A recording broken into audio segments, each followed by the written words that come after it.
Halo user Easy, kembali lagi bersama kami di Easy Accounting Tutorial. Nah, kali ini saya akan membahas mengenai transaksi di perusahaan manufaktur air minum ya. Jadi sebelumnya user jangan lupa untuk like, share, dan subscribe untuk video-video tutorial dari kami supaya dapat membantu user semua dalam menggunakan software Easy Accounting System. Oke, sebelumnya saya sudah membuat contoh database-nya ya. Di sini saya sudah mempunyai daftar-daftar persediaannya. Ada beberapa bahan baku, misalkan plastik label, tutup botol, terus botol minumnya sama air ya. Lalu nanti barang jadinya adalah air minum ukuran berapa mili gitu ya. Oke, nah di plastik label sendiri saya ada beberapa satuan ya. Di sini ada satuan lembar, terus ada bungkus, satu bungkus isi 100 lembar misalnya seperti itu. Oke, nah untuk di daftar pelanggan vendor juga saya sudah membuat ya. Di sini ada daftar pelanggan dan daftar supplier ya atau pemasok. Oke, kita langsung masuk ke transaksi untuk pembelian bahan bakunya. Nah, sekarang kita akan menggunakan proses dari PO ya atau pesanan pembelian. Oke, kita masuk ke pesanan pembelian. Tertarik nama vendornya misalkan PT ABC. Nah, ini otomatis akan muncul nomor PO-nya atau nomor pesanan ya. Lalu kita cari barang apa yang akan kita pesan ya. Di sini ada daftar-daftar itemnya. Misalnya saya akan membeli plastik label satu bungkus ya, misalnya 10 dengan harga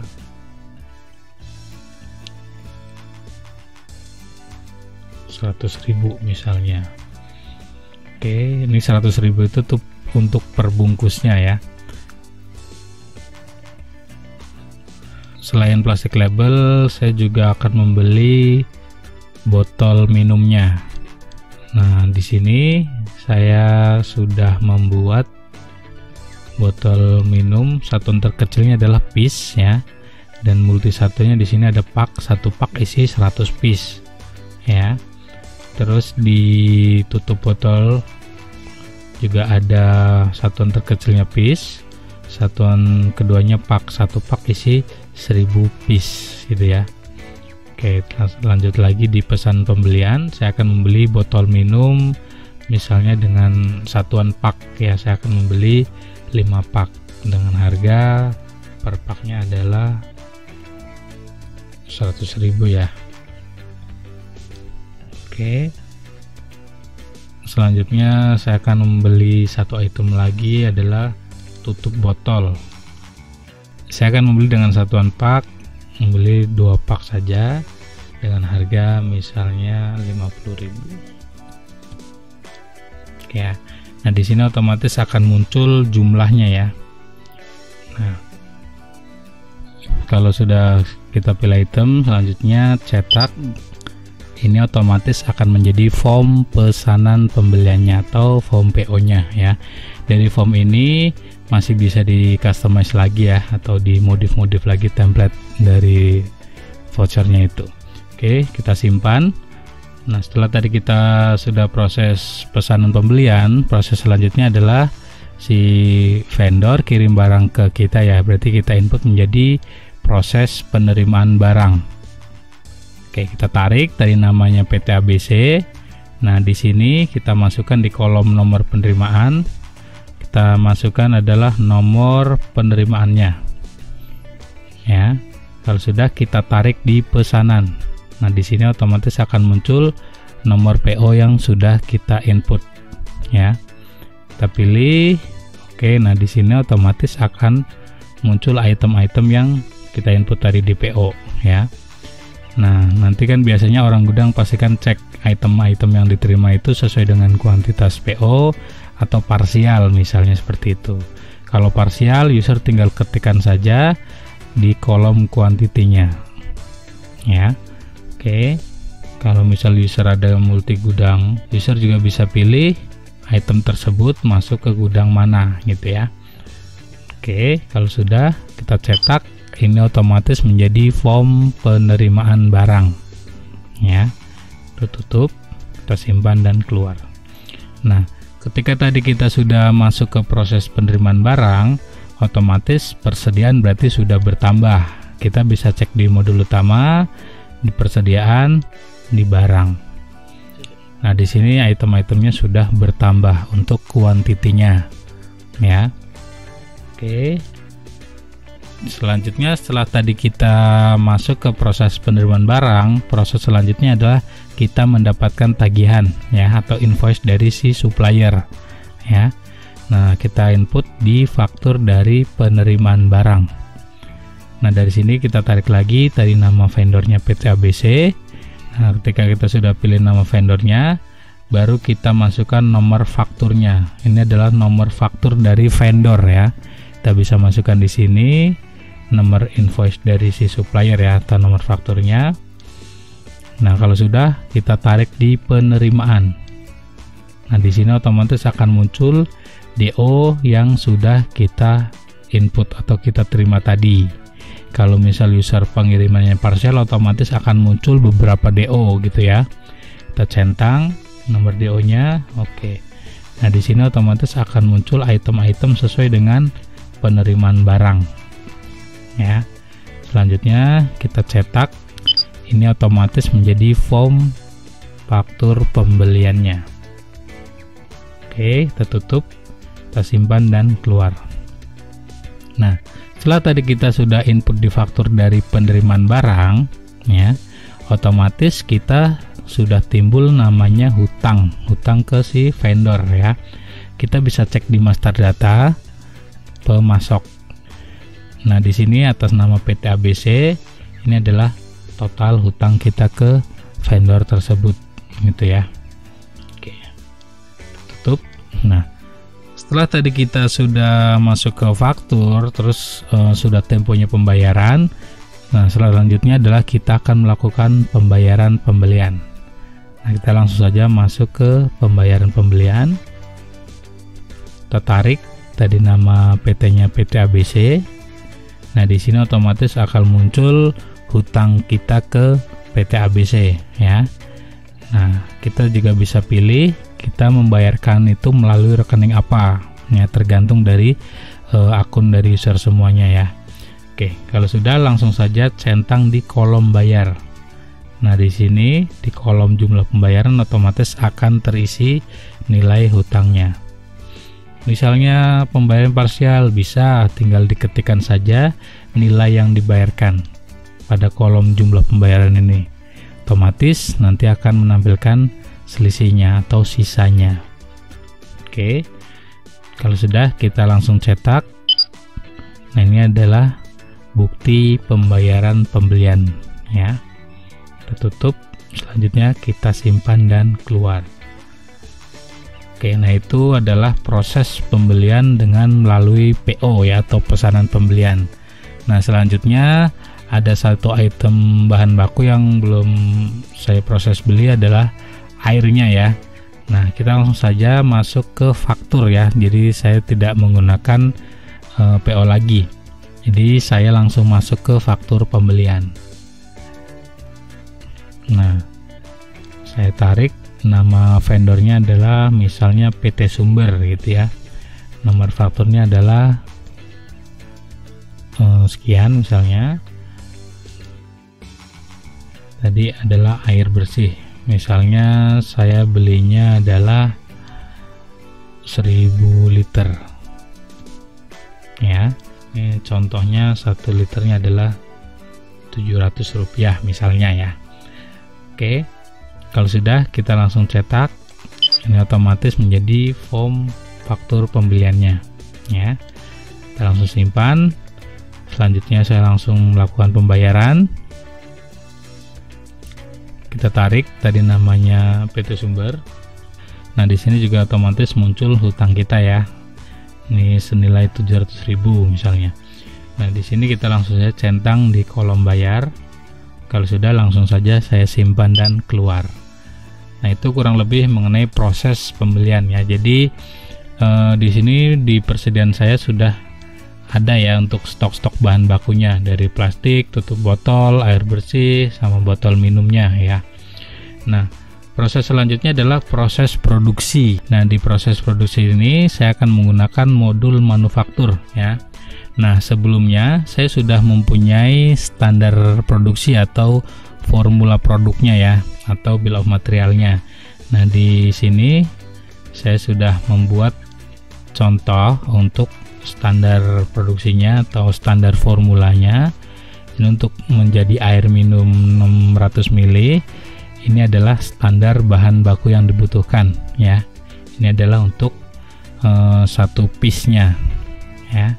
Jadi sebelumnya user buat dulu master formulanya. Jadi ketika produksi langsung saja tarik dari formulanya. Oke, kita langsung saja masuk ke perintah kerja. Kita tarik namanya Irfan misalnya ya. Oke, kita langsung saja cari formula produknya. Jadi kita akan memproduksi misalnya air minum yang 600 ml ya. Misalnya akan memproduksi 1 dus ya. Nah, sebelumnya di item persediaan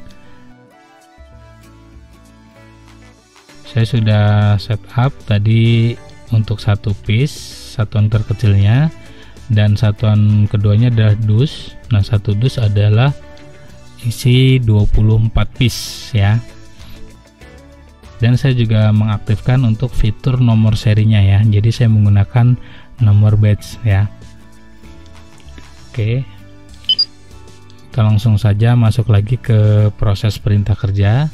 Misalnya saya akan memproduksi 5 dus ya. Nah, kalau sudah, kita masukkan deskripsi pekerjaannya. Kalau sudah, langsung cetak. Nah, ini otomatis menjadi form perintah kerja atau SPK-nya ya. Untuk membuat air minum 5 dus, saya menggunakan bahan bakunya sekian ya. Jadi otomatis akan mengalihkan sesuai dengan formula produknya ya. Kita tutup, kita simpan dan keluar. Nah, setelah tadi kita sudah masuk ke proses perintah kerja atau SPK, baru kita masuk ke proses pengeluaran bahan baku. Kita tarik dengan nomor WO sekian. Kalau sudah, kita ambil bahan baku. Nah, kita pilih semua. Oke. Nah, di sini otomatis akan muncul item-item bahan bakunya dan ini kuantitinya ya. Nah, kalau sudah, kita langsung saja cetak. Ini otomatis menjadi form pengeluaran bahan bakunya ya. Tutup, kita simpan dan keluar. Nah, setelah tadi kita sudah melakukan proses pengeluaran bahan baku, proses selanjutnya adalah masuk ke hasil produksinya. Jadi ketika sudah diproduksi, sudah selesai produksi, baru kita masuk ke hasil produksinya ya. Kita masuk ke hasil produksi, kita tarik lagi tadi nomor WO nya. Kalau sudah, kita get product ya. Nah, di sini otomatis akan muncul air minum 600 ml ya, dengan kuantiti hasil jadinya adalah 5 dus. Jadi misal user jadinya parsial pun itu bisa ya, tinggal dirubah saja di kuantitasnya. Oke. Lalu di sini ada SN, kita juga jangan lupa masukkan untuk nomor SN-nya atau nomor batch-nya ya. Kita masukkan sesuai dengan kuantitinya, kita harus memasukkan 120 batch ya. Tambah, kita simpan. Nah, kalau sudah, kita cetak. Nah, ini otomatis menjadi form hasil produksinya ya. Kalau sudah, kita simpan dan keluar. Nah, setelah tadi kita sudah masuk ke hasil produksi, otomatis sudah masuk ke stok atau persediaan barang jadinya ya. Kita bisa cek di modul utama persediaan di barang ya. Nah, di sini otomatis air minum sudah menjadi 120 piece atau 5 dus. Misal kita mau lihat satuan keduanya, kita bisa centang di kuantitas satuan 2. Di sini otomatis akan muncul 5 dus gitu ya. Oke. Nah, misal kita pengen tahu historinya juga bisa ya, dengan klik kanan riwayat persediaan. Nah, di sini otomatis akan muncul historinya atau riwayatnya. Jadi finish good ini masuk 120. Nanti ketika ada transaksi penjualan otomatis akan muncul di bawahnya lagi gitu ya. Oke, nah itu tadi kurang lebih cara untuk produksinya ya, menjadi air minum dari bahan baku diolah menjadi barang jadi ya, barang jadi yang siap jual. Oke, setelah tadi kita sudah melakukan proses pembelian, proses produksi, proses selanjutnya adalah proses penjualan ya. Jadi kita kirim air minumnya itu ke customer gitu ya. Nah, kita langsung saja masuk ke modul penjualan. Nah, kita mulai start dari pesanan penjualan ya. Tertarik, pertama adalah kita masukkan nama customernya, misalnya Toko Sumber Jaya gitu ya. Nah, di sini otomatis akan muncul nomor SO-nya atau nomor pesanannya ya. Di sini juga user bisa masukkan nomor PO kalau memang user ada terima nomor PO. Nah, kalau sudah, kita langsung saja cari item yang akan kita jual ya. Karena tadi saya memproduksi yang 600 ml, saya akan menjual air minum yang 600 ml. Misalnya mau jualnya 2 dus ya, dengan harga misalnya 50.000 ya, ini per dusnya ya. Oke, kalau sudah kita cetak, ini otomatis menjadi form pesanan penjualan ya. Misal kita mau masukkan syarat pembayarannya, itu juga bisa di sini ya, dipilih di informasi lainnya. Misalkan mau masukkan juga nama-nama salesnya, itu juga bisa ya, tinggal user buat daftar-daftar nama salesnya dulu gitu. Oke, kita langsung saja.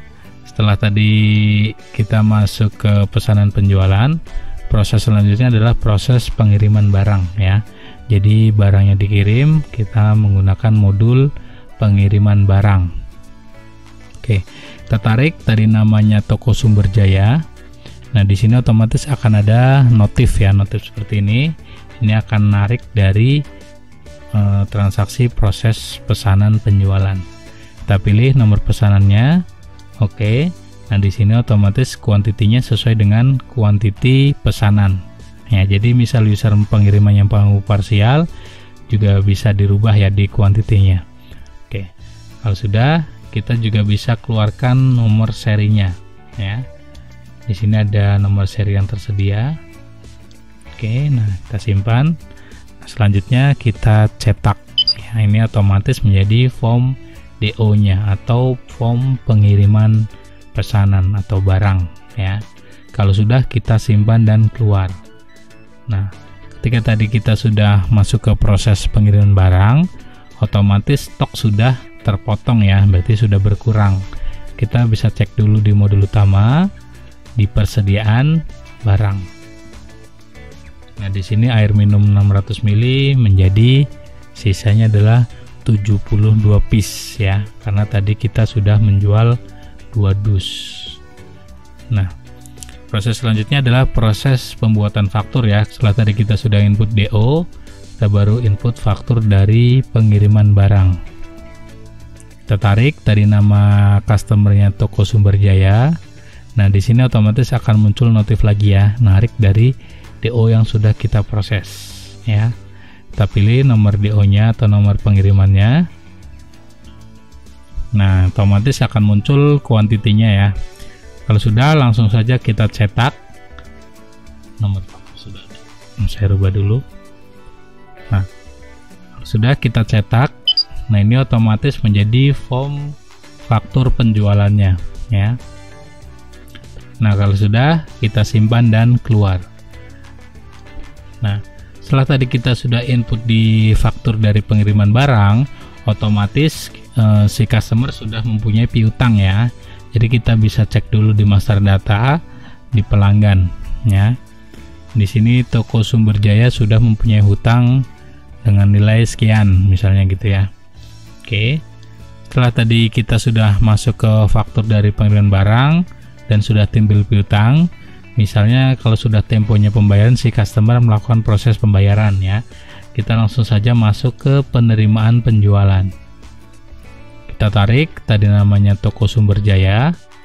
Nah, kita langsung saja centang di nomor fakturnya ya, atau nomor invoice-nya.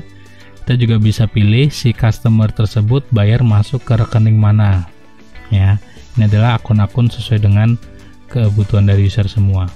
Oke, kalau sudah kita cetak, ini otomatis menjadi form pelunasannya atau penerimaan penjualan. Kita tutup, kita simpan dan keluar. Oke, nah itu kurang lebih mengenai proses penjualan ya. Jadi piutangnya pun sudah lunas ya, atau sudah berkurang. Kita bisa cek di pelanggan. Tadi atas nama Toko Sumber Jaya menjadi 0 karena kita tadi sudah melakukan proses penerimaan gitu ya. Nah, oke. Nah, itu tadi kurang lebih mengenai proses pembelian, selanjutnya manufakturnya untuk produksi dan proses untuk penjualan. Nah, selanjutnya saya akan melihat untuk laporannya ya, laporannya. Di sini untuk laporan sendiri kita mempunyai laporan yang sangat lengkap ya. Ada laporan keuangan, laporan buku besar, laporan penjualan, laporan barang dan lain sebagainya gitu ya. Saya akan lihat misalnya laporan keuangannya dulu misalnya. Saya akan melihat untuk laporan laba ruginya.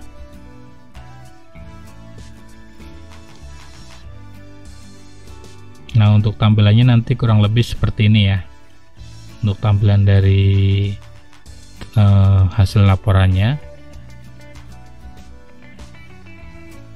Oke, itu untuk menu-menu laporan. Nah, selanjutnya di sini ada modul buku besar.